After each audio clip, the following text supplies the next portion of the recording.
Hello! In this video, I want to talk you through some of my favourite ways that you can save money on your food shopping. So I am always looking for ways to get a little bit of extra cash back or cut my costs when it comes to food. It's a huge expense in our house, and today I'm going to show you some of my favourites. So this is the Looking After Your Pennies YouTube channel. I'm Charlotte Jessup and I love saving money. I feel like I've just turned up to an Alcoholics Anonymous meeting. Maybe this is Saving Anonymous, like people who are addicted to saving money. So for me, and if you've watched some of my budgeting videos, you will know that food is a huge expense in our house. We have 2 adults and 2 children living here, and I have celiac disease, so I eat a gluten-free diet, and that can bump up the costs. So I'm always looking for ways that we can cut back our food shopping while still eating good quality and healthy food. So I'm going to share with you today some of my favourite tips to help you save some money. Now I'm going to put a little caveat in this. So obviously for some people, some of these aren't going to work. This comes from a real place of privilege, so I understand that I have the freedom to do some of these things that other people can't. But these are some great ways that I have learned to save money, and I hope that some of them will work for you too. So let's jump in. Number 1, meal planning. So I always talk about meal planning. You've probably heard me mention this on some of my previous videos. So it is an absolute staple if you're looking to save money on your food. Now, it can be super simple. It can just be a case of writing down 7 meals that you're going to have during the week. You don't necessarily need to give these particular days. Sometimes I like to have the flexibility because food will turn up and it's got a short date on it, so I might want to have that at the beginning of the week, and then there'll be other things that will last a bit longer and they go at the end of the week. So actually, meal planning doesn't need to be very rigid. However, I prefer to go for a more rigid structure with my meal planning. I will work out everyone's favourite meals, allow them to have a choice. I will also look at food that is cheap in the shops, choose those foods for my meal plan rather than just randomly deciding what I want, because otherwise it would be like, if I let everybody decide, we'd end up with some really expensive meals. So sometimes we have to meal plan around what's cheapest, and I look at our schedules too. So I make sure that on days when we're particularly busy, we have easy to cook meals, and on days where we've got a bit more time, then we can get a bit fancier and have something a bit nicer. So number 2, and I'm going to extra focus this time, this is check your schedule. So I mentioned it briefly in the last one about making sure that you fit it in around your schedule, but it's really important to think about all of the activities that you and your family could be doing. So this could be school routines, work routines, after school clubs, any social events that you might have, hopefully post-lockdown social events.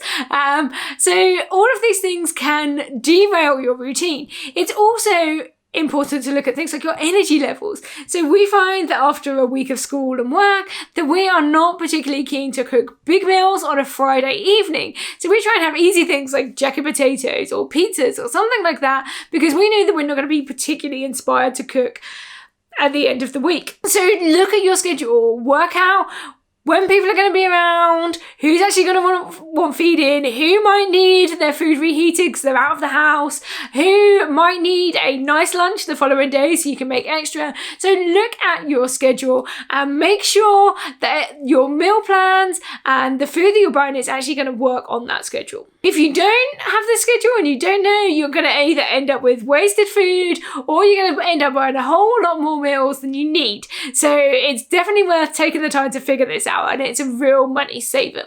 So number 3 is to shop your cupboards. So what this phrase means is actually look at the food you already have. Sometimes we can get to the end of the week, we're like, oh, there's nothing in the cupboards. This is my favourite phrase is to open the cupboards, have a look at the oil and the vinegar and the salt and go, there's nothing in the cupboard. Well, actually, if I open up the fridge and I look, we've normally got eggs, there's normally chips, there's normally some vegetables sitting in the bottom of the fridge. So if you actually look, you might find that you have more food than you think. So go around and look your cupboards.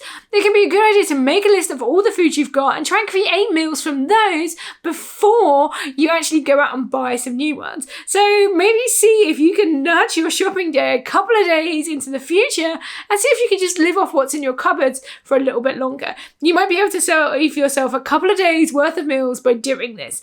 I know some people that have tried to do this for multiple weeks. So give it a go and just see how long you and your family can last with what is already in your cupboards.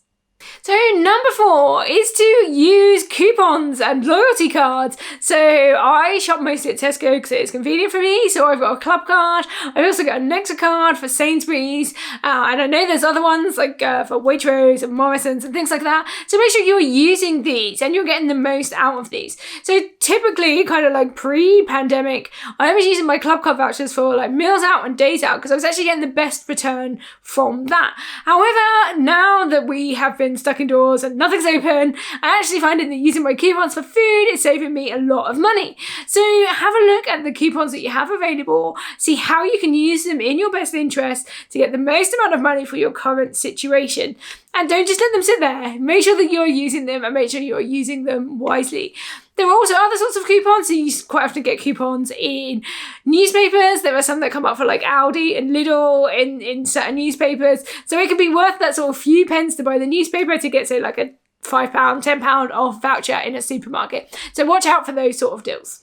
Number 5, and this is my favourite. So I actually went and checked the price of different items in Tesco versus in Aldi to see if there was a difference in the price when you actually looked at the quantity you got. So obviously they put in big numbers the price of the particular product. So let's say mayonnaise. So if you look at a jar of mayonnaise, it will be this price for that jar of mayonnaise. Now in Aldi, it's normally a bit cheaper, but actually when you compare the price per milliliter or per gram, I was finding that they were working out about the same. So it's definitely worth making comparisons based on the price per unit, the price per quantity, rather than just that big number that stands out. So I will do you a little example over here to show you. So this is where you can see the price per unit. So you can use that to compare other products and you can have a look and you can make comparisons by that. If you look for this, it might work out cheaper to buy them in bulk, or sometimes there's an offer and it works out better to buy fewer and you get a better deal. So this is the sort of bit you need to be looking for, and they also have this on the tickets in the shop. So make sure you go and check that out. Number 6, and these are apps that I love. So Olio and Too Good To Go are food waste apps where they're looking to distribute food that's kind of like a little bit past its best out into communities. So Olio is completely free. There are food waste heroes in your area that will be going into supermarkets, cafes, restaurants and picking up the food at the end of the day and distributing it out to communities. We've got some great people around here that do this all the time, so we are always getting free food. Too Good To Go is another one. They collect up bags of food from different outlets, so these can be cafes, supermarkets, but you do have to pay a small price for these. They are really quick, so you need to be online pretty much when they're launched and you need to be available to go and pick those up. But they are a great way to get yourself some seriously cheap, if not free, food that otherwise would have ended up in the bin. So number 7 is Shopmium. So I did a little TikTok video about this. So if you're following me on TikTok, you will have seen this video. But this is an app that allows you to try some new products and you get some money off. Now, you can also get some cash back on these if you start referring friends as well. For every friend that you refer, you get an additional £3 in cash back. Now, this cash back will then go towards the cost of the item. So say, for example, there's an item that's £3 and through the app you can get 50p off. Now that sounds great, but if you've referred a friend, you can also get £2.50 worth of that cash back to go towards the total price, essentially making that item free. Different supermarkets have different offers and you can try some new exciting kind of premium brand foods for not a lot of money. So it's definitely worth downloading the app. I'll drop a link below and my referral code because you might be able to get a free tub of Pringles or a bag of Maltesers or a tub of Nutella, whatever it is they're offering at the moment, just by using my link. But please know I also get that £3 and I am very, very grateful. So thank you for that. So number 8 is batch cook. So when you are buying in bulk and you are cooking in bulk, you are saving a lot of money. So what I like to do when I do this is I like prepare my lunches. So I will buy large quantities of everything and I will make a lot of lunches and I will store them in the fridge. Now if it's stuff that might go off, I will maybe make that food and I will pop it in the freezer. And actually when you cook in this way, you are using less energy and you are able to buy in bulk and spread things out. You can also then have some real convenience food. So on those days where you fancy a decent meal, but actually you can't be bothered to cook, you can get something out of the fridge or the freezer, give it a little bit of a reheat, and then you've got a great meal ready to go. It can be the thing that stops you going out and ordering a takeaway and spending a whole load of money on that.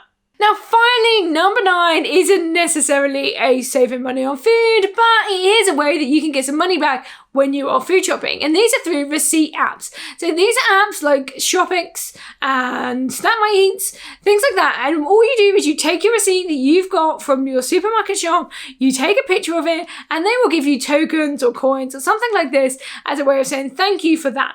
What they're doing is they're using this information for like market research purposes. What are you buying? When are you buying it? They know a bit about you, so like where you live, if you've got family, the amount of money that you earn, and they can feed this back to supermarkets for market research purposes. And all you need to do is open up the app, snap a picture of that receipt, and they will give you some coins. Once you've got enough coins or tokens or whatever unit these apps are using, you can then trade this in for cash or vouchers. So depending on the app, you have different options. I'll list some of my favorites in the description so you can go and check those out. Anyway, that's a whistle-stop tour of my favourite ways that I use to save money. I hope you found them really helpful today, and actually you can go out and start saving money on your food. Thank you so much for watching this video. I would love it if you could hit that subscribe button so you can check out my future videos. I've also got quite a back catalogue now, so make sure you go and check those out too if you want some more frugal living tips. I'm also available on social media. I'm putting out content every day on my Instagram, my TikTok, my Twitter account, so please do go and check those out.